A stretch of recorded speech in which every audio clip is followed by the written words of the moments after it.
ଜାତୀୟ ଚିହ୍ନ ବିଷୟରେ ଜାଣିବା। ଆମ ଜାତୀୟ ପଶୁ ବାଘ, ଆମ ଜାତୀୟ ପକ୍ଷୀ ମୟୂର, ଆମ ଜାତୀୟ ଫୁଲ ପଦ୍ମ, ଆମ ଜାତୀୟ ଫଳ ଆମ୍ବ,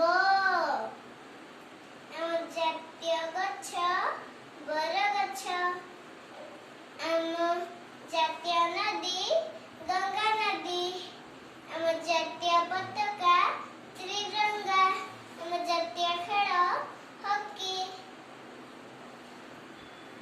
ଆମ ଗାନ ଜନଗଣ ମନ, ଆମ ଜାତୀୟ ସଙ୍ଗୀତ ବନ୍ଦେ ମାତରମ୍। ସାଙ୍ଗମାନେ